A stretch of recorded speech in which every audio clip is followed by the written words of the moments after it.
قال له أكتر حاجة ربنا يزعل منك لما تعملها إنك تكسر بخاطر مسكين.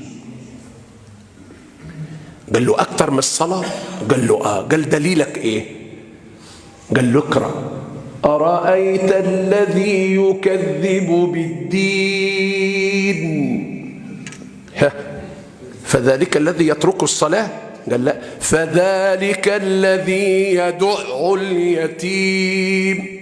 امشي يا دي انت من هنا، شوفش وشك هنا خالص. كسر بخاطره ولا ما كسرش بخاطره؟ وايه التاني؟ ادي اليتيم الاول وبعد منه مين؟ المسكين. ولا يحض على طعام المسكين. والتالتة اللي جايه بعدهم ايه؟ قال فويل للمصلين. الله، قال له ده صحيح، ده الصلاة دي جاية بعد اليتيم وبعد الايه؟ وبعد المسكين.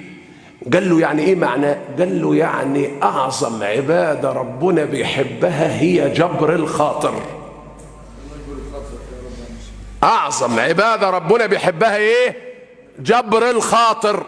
الكلمة دخلت في ذاكرة الدكتور وهو مروح، واحد جاره قال له النبي يا دكتور حماتي في المستشفى تبقى عدى عليها جبر خاطر.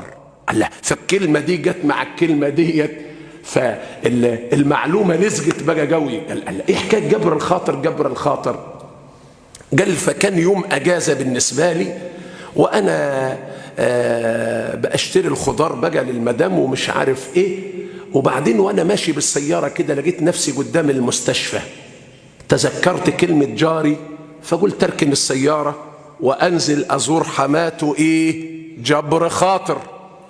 بيقول وانا طالع على السلم حسيت بأزمة قلبية فعلمت انها جلطة في القلب.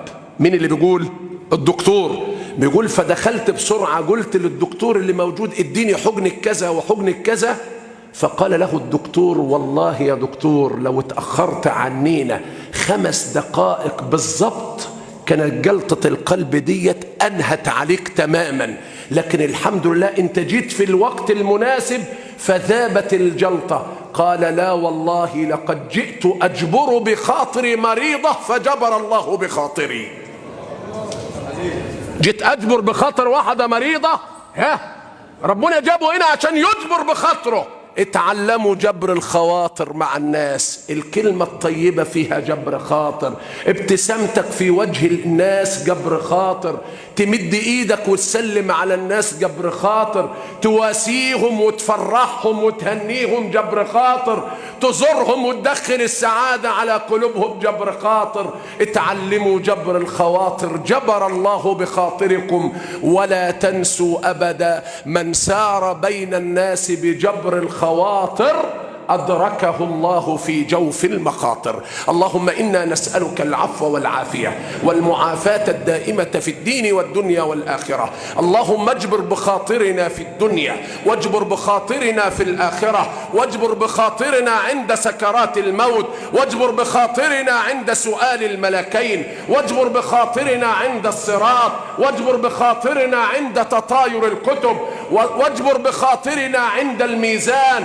واجبر بخاطرنا عند الحساب، واجبر بخاطرنا فاجعلنا من أهل الجنة بحولك وقوتك يا ذا الجلال والإكرام. اللهم اجبر بخاطرنا واجعل بلادنا خير البلاد، واجبر بخاطرنا واجعل بلادنا فيها خير العباد بحولك وقوتك يا ذا الجلال والإكرام.